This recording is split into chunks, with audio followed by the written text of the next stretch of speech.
फक्त कुठेतरी चेसी तयार करणं, त्याच्यावरती मशीन बसवणं आणि मग प्रवासी वाहतूक करणं असा तो उदरनिर्वाहाचं एक वेगळं साधन प्रवासी करायला पाहत असताना आपल्याला पाहायला मिळायचे.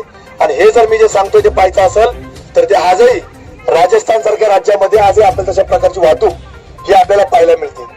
मग तिथं अनेक असे प्रकार कुठेतरी सातत्याने घडत असायचे.